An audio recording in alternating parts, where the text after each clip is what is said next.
Bom dia e bem-vindos, my hungry amigos, and welcome back to Algarve Appetite with me, your host, Portuguese Jimmy.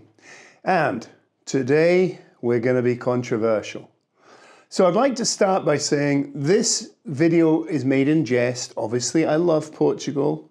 I have no plans to leave. This is my home. I think it's a wonderful country. Now, I'm going to get a lot of grief from some people. And again, I say it once more. I love Portugal and I'm staying, but it certainly isn't perfect. So here's a list of 20 things that I hate about Portugal. Leave your comments down below and let me know if you agree or if I'm wrong. The first one, it's a biggie. So, drum roll. The Portuguese food. Now, I know this is going to upset a lot of people, and I'm not for an instant saying that I don't love Portuguese food. For heaven's sake, I have a YouTube channel called Algarve Appetite, which is dedicated to food and restaurants and this type of thing. But the problem is not the food so much as the Portuguese being so precious about it. If you mention anything about Portuguese cuisine, it's as bad as insulting their great-grandmother. And don't even get started on suggesting that you may fancy fish and chips or a hamburger. So I see this firsthand. Some of the comments that we get when, say, for example, we go to a Tex-Mex place or a British fish and chip shop from the Portuguese is just unbelievable. It's literally like, you know, we've insulted their entire nation. Why on earth come to Portugal if you're going to eat fish and chips? Well, I've been here for 4 years. You know, I don't just eat fish and chips, but occasionally I fancy fish and chips. And I don't think I should be deported for just fancying a change in my food once in a while. The other thing that makes this kind of change needed is, and again I'm going to say it, there's not that much variation in Portuguese food, or not at least what's served in the restaurants. You go along any kind of coastal town and they'll all sell exactly the same stuff. Frango de guia, bacalhau, bitoque, sardines, you know, and the other 4 or 5 popular dishes. So there's not that much variation. Let's summarize this first point by giving you a scenario. Imagine a Portuguese person goes to the UK on holiday and casually mentions to his guests that he quite fancies going to get some piri-piri chicken from a local Portuguese restaurant. Can you imagine the British people around him telling him to sod off back to Portugal and it's pathetic, you're in the UK, eat UK food? So Portugal, stop it. I'll eat at McDonald's if I want to and stop the bloody lectures. Number 2, the electrical plugs. I'm sorry, but British plugs are simply the best and safest in the world. I've said it. They're beautiful. They're solid. The ones in Portugal, they're a total pain. We've had many that have burnt out, and don't even attempt to plug them in unless you're in direct line of sight. If you're trying to reach behind the TV and trying to line those 2 sockets, you'll be sitting there forever. Even when you're looking right at the plug, it's not a given that you'll be able to plug the bloody thing in. So we have 3 plugs in our house that we just simply cannot use because the sockets are too stiff. Like stiff as in even whacking the plug with a hammer won't get it into the holes. So, in summary, Portugal, your electrical plugs are shit. So let's move on to the next one, and that is queues in the shops. It's a joke in our house that every time I go to the local supermarket or convenience store, I shop for 5 minutes and queue for 20. I swear, I've never experienced anything like it. If you go to like Aldi's or Lidl's in the UK, they proudly show a leaderboard of who has dealt with the most customers in the last hour or the last week or the last month, and they get prizes for speedy service. Here, it's just completely different. Well, every shop, post office, pharmacy, and even the bloody bakery, there's always a line and it moves the speed of tectonic plates. But nobody cares. The people in line don't seem to care. The people serving don't care. It doesn't stop great long conversations about the weather and what's going on in the town, despite the fact that there's a massive queue going right the way up the aisles. So let's move on to number 4. Which is one-way systems in Portugal. So This one is so bad, it is nearly comical. It doesn't matter if you're in a tiny village or a big city, half the roads are one way and the other half make absolutely no sense whatsoever. You follow the signs, but suddenly you're back where you started, facing the wrong way up a cobbled street, and your sat-nav's just spinning around as if it's given up the will to live. Number 5, and this wouldn't be a list about things that we hate in Portugal if we didn't talk about the tailgating on motorways. If there's one thing that's guaranteed to raise your blood pressure here on the Portuguese motorway, it's tailgating. It's so strange because the Portuguese are generally really laid-back people, but for some reason they become crazy fools when they're behind the wheel. So, for example, I can be doing the speed limit with a long line of traffic on my right that I'm overtaking, and a car will come up behind me doing 180 kilometers an hour and sit within 1 inch of my bumper. They will be indicating left and flashing their lights. So, number 6, the wildlife. Bugs, snakes, rats and more. People always imagine Portugal as this paradise. Sunshine every day, sea, a gentle breeze, and yeah, it is beautiful for most of the year. But what no one tells you is about the wildlife. Forget the picture-perfect postcard scenes. Let's talk about what actually shares your home. And that is thousands of ants, literally millions of woodlice, snakes, rats, mice, loads of lizards and geckos. And what we found since we moved here is there seems to be seasons, like bug season. So March and April is woodlice season. Later on in the year, September, early October, is bluebottle season, where they come out in absolute swarms. Mosquitoes are pretty bad all year round, but they tend to be the worst in the spring and the autumn, and then quieten down a bit midsummer and winter when I think the weather's not perfect for them. And just when you've got used to the bugs, yeah, we have snakes in Portugal, and a lot of them. Yet most of them are not dangerous, but it's still very disconcerting to go down to the garden and see like a 6-foot-long snake curled up in the corner hissing at you. Rats and mice, yep, we've got those too. But a bit of advice, if you live on a farm like we do, get some cats. It will keep them at bay. Yeah, one of the scariest things we had in the house was actually a scorpion. I was told by a local that they're not scorpions, even though they look exactly like scorpions. They can sting you like a scorpion, but they're not scorpions. Portuguese logic. Anyway, it was in our house, and it's really, really well camouflaged against a wooden floor. So just luckily, none of the dogs or anything or any of us stood on it in bare feet. But yeah, that was quite scary. Now, I understand it's not deadly. It represents a sting similar to a bee sting. But if you're allergic to these kind of stuff, you might find yourself in hospital. So for number 7, we're going back to the roads. And this one is speed limits and fines. Now, the speed limit on the motorway here is 120 kilometers an hour, and it ranges from 50 to, I think, 90 on other roads. But let's face it, nobody knows what the speed limit is here. And what makes it worse is there's no logic. I mean, you can be driving along a road and it'll go 100, 70, 50, and then back to 100. And there doesn't seem to be any logic or any reason why. And guess what? And there's speed cameras all over the place. I honestly believe the reason for this confusing change, constant change in the speed limit is purely just to catch people out and raise money from fines. So if you like living dangerously, come and drive in Portugal. But remember, check your mirrors, check the signs, and then check your mailbox, because you'll definitely get a speeding fine. Number 8, the bureaucracy and rude government workers. If you've never dealt with Portuguese bureaucracy, you can count your blessings. Everything involving paperwork here takes twice as long as you think it should do. For example, if you need a document, get ready to scavenger hunt around 3 offices, get 5 signatures, a stamp from a woman who works Tuesdays from 10 to 10:15, and enough paperwork to choke a donkey. So, let me give you a true story to demonstrate just how crazy the bureaucracy and the systems here are in Portugal.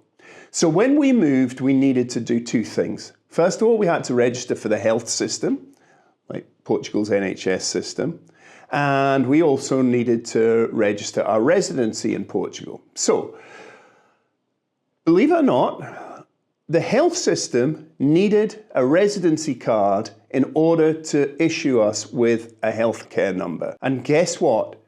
Guess what you need to get the residency card? You guessed it, the healthcare number. So I asked our immigration lawyer who was working with us as we moved over here, and they confirmed, yeah, this is the case. He says, how you deal with it is you keep going back until you get somebody at the offices that are more helpful. Because eventually somebody will crack and actually give you the number. But if you get people that a job's worth and go by the book, yeah, effectively it's impossible to immigrate into Portugal. Number 9 is also going to ruffle some feathers and upset some of you. But unfortunately, the Portuguese hate dogs. Now, don't get me wrong. There's lots of Portuguese people who absolutely love their dogs. I know that's a sweeping statement. But as a culture, as a race of people, there's a big attitude difference between dog and animal welfare in Portugal compared to the UK. In the UK, dogs are generally part of the family. But sadly, for the Portuguese, many of them see dogs as unpaid security guards. Here, it's normal to see dogs chained up outside, left to bark all day and night. Abandoned puppies, yeah, sadly that's a real problem here. They're just dumped in bins or left at the side of the road. So, on a more positive note, keep an eye on our channel because we've just partnered with a local dog rescue centre and we hope to be able to post some more content about this subject soon. And if you live in Portugal, you may just find one of the dogs that we've featured you fall in love with and you can welcome that as part of your family. But generally, the idea of dogs as part of a family in Portugal, coming inside, cuddled up by the fire, maybe even sleeping on the bed, it just isn't a default thing here. So yeah, I love my D-dog. She was rescued. She was kept in a cardboard box with her 4 brothers until she was 5 weeks old. So I'm glad that we could do our bit, but we can't adopt, unfortunately, every stray animal in Portugal. They keep changing the goalposts, or the laws. Now, I'm not going to go into too much depth here because some of this is personal and to do with my business, but I want to give you a very topical example. And when we moved here, it was possible for me to become a Portuguese citizen after 5 years of residency. Now, of course, we're now into our 4th year living here, which of course, and this is something I wanted to do, and this is something that was a big thing about moving to Portugal because I saw this as the opportunity of getting an EU passport again after the disaster that was Brexit. So anyway, just last week, they rushed through a new rule saying that they're moving that from 5 years to 10 years. Now, you could argue, okay, there's reasons to address immigration in Portugal, but my problem with this is I don't believe that in 10 years' time I'll be able to necessarily get my citizenship because there's nothing to say that they won't change the laws again 3 or 4 times before then and now. So that's another real frustration of living here. So let's talk about number 11, expensive road tolls. The motorway system here is actually fantastic. It's really good, really well maintained, but there's one thing that is a constant annoyance, and it's just the cost of the tolls. I mean, we live in the Algarve, as you know, and a trip back and forth to Lisbon is about, I think it's like 240 kilometers or something like that. But to go there and back on half a tank of fuel, so say 50 euros, but the tolls are 80 euros on top of that. And there are alternatives of taking the national roads, and you may save a few euros, but it will take hours, add hours and hours to your journey. So, some good news on this topic, the A22, which is the main road that runs along the south coast of the Algarve towards Spain, is now free of tolls. So that's a bit of good news about the toll system, but still the major roads, the major connecting roads like going to Lisbon and things, still hugely expensive. So number 12, let's talk about returns and refunds. If you hold your consumer rights in high regard, well, you better brace yourself when coming to Portugal because Portuguese shopkeepers basically throw your consumer rights out of the window. So in the UK, and I'm sure the US and many other countries, If you buy something from a shop, and especially if you immediately discover that it's faulty, you just go back to the shop, show them your receipt, and you'll get a refund or you'll get a new product, okay?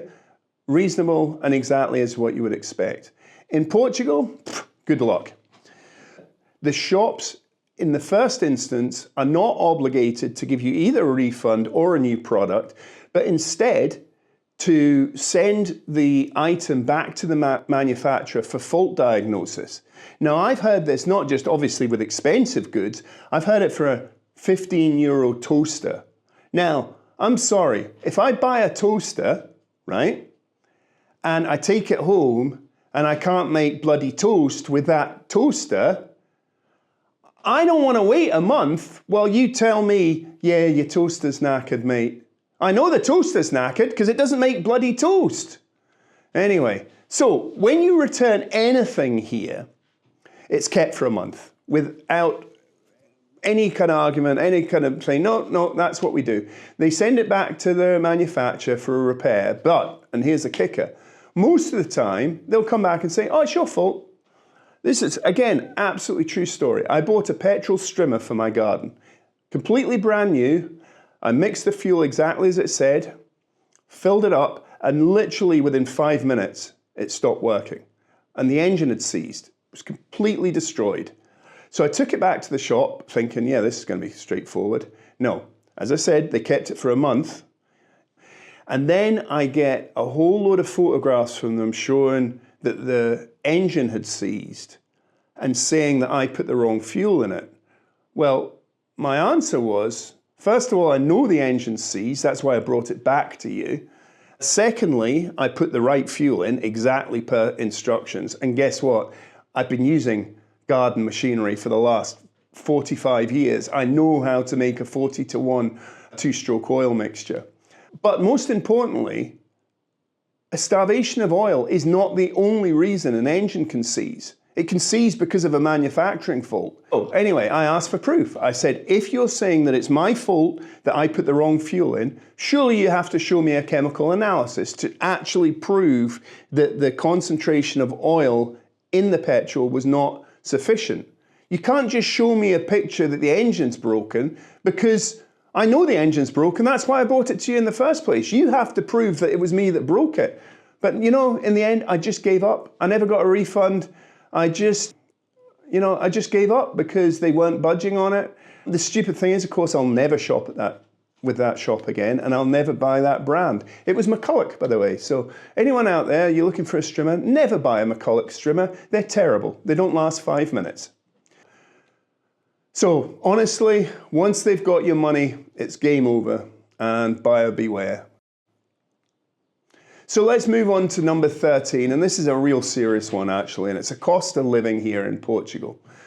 So if you're thinking of moving here, you know, the only thing people really think about is the sunshine, cheap wine, and yeah, that's true. But people think it's cheap here when they're coming on holiday because what they're focusing on is the price at restaurants, the price of alcohol, the price of cigarettes, this type of thing. However, there are many things here that are not cheap when you live here. Housing, fuel, cars are some of the most expensive in the whole of Europe. And certainly viewers from the US and the UK will be staggered at how much you have to pay for a really battered old car with 300,000 or 400,000 kilometers on it. I mean, it's crazy. Number 14, and linked very closely with our last comment, is the ridiculously low minimum wage. So, you know what really shocks you when you come and live here long enough is to see behind the holiday side of Portugal. And in some ways, it's very sad that actually this holiday culture is subsidized by a minimum wage that's so low, people in Portugal are either leaving or they just can't afford to live. So to give you an idea, basic minimum wage is around 800 euros a month. I think it's about 840 or 860 or something. Now, I just spoke to you a minute ago about housing costs here. Even for a one-bedroom flat, you could be paying 1,200 a month. You know, Diesel's 170 a litre. The most basic end of its life car is going to cost you 2,000 to 3,000 euros. But for the average Portuguese family, it really is a struggle. And I think that something has to change, because the disparity between the cost of living and the minimum wage, it's just unbelievable, really. So let's move on now to winter in Portugal, and specifically Portuguese houses. Now, here is something nobody tells you in the tourist brochures. Portuguese houses are absolutely freezing in winter. The houses here are really built for the summer. There's no insulation, no central heating, and no carpets. It's just cold, hard tiles or rustic wooden floors.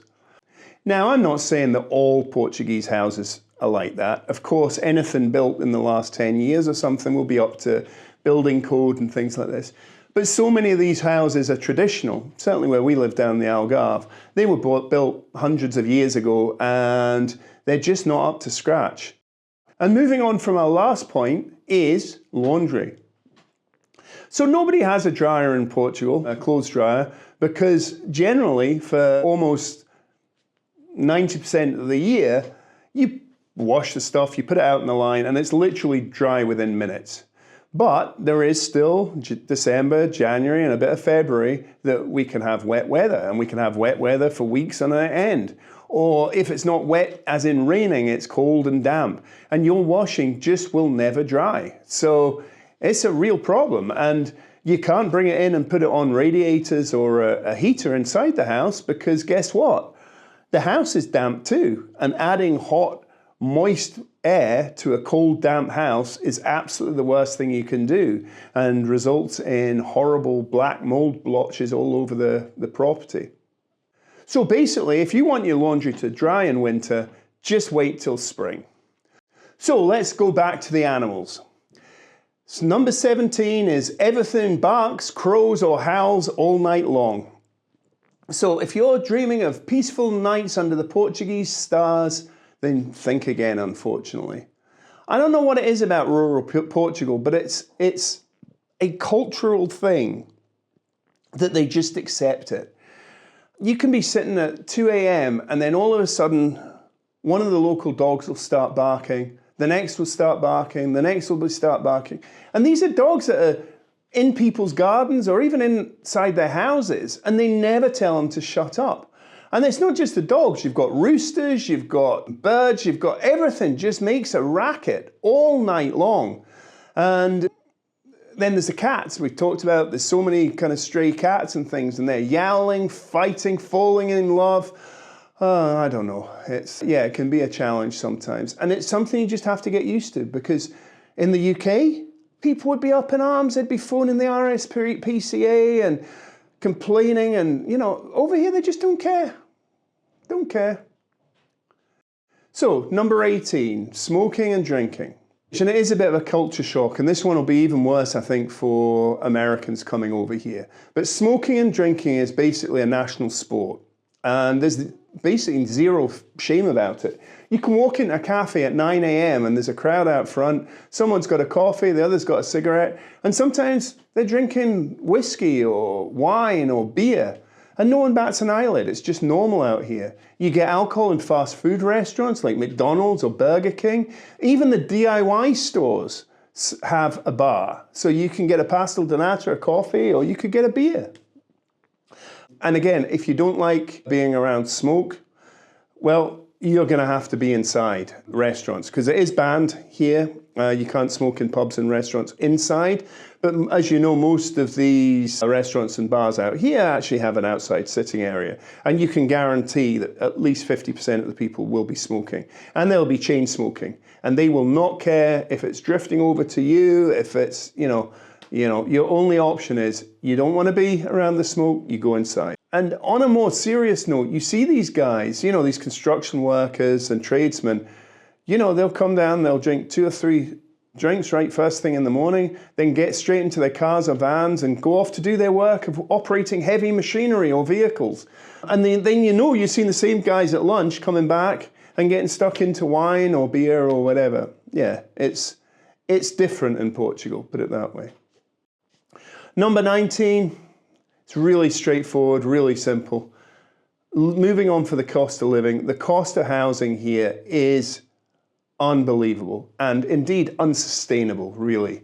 Again, we're in a real hot spot. We're in the Algarve. In some ways, I know you could expect this, but even though we're in the Algarve, it's the cost, it's the change of cost that is so frightening. And I think this is happening all over Portugal, where the cost of rents and the cost of property is just going up and up and up. And as we talked about, if you're earning 860 euros a day, if you're doing that, you're doing all right. If you're earning 860 a month and rent is 1,200 a month, to get a one-bedroom flat somewhere, you're looking at 200,000.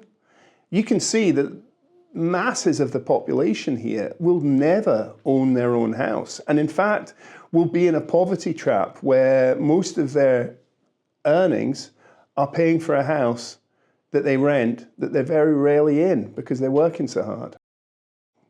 But anyway, on to our final point. The banks here suck.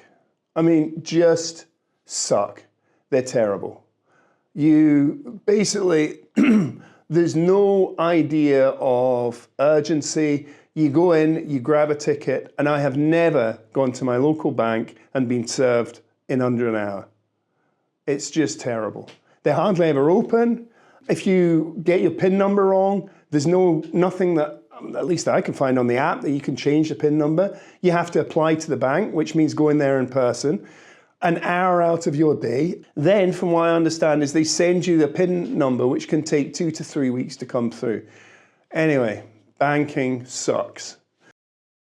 So, ladies and gentlemen, that is the 20 things about Portugal I hate. And of course, there's many, many more things that I absolutely love and adore. And if this video does well, then I'll do my next 20 things about Portugal that I love. So I hope you've enjoyed this video. If you like this kind of content, remember, subscribe, hit the like button, hit the notification bell so you're kept up to date when we upload new videos. Thanks for watching, guys. Until the next time, adios, amigos.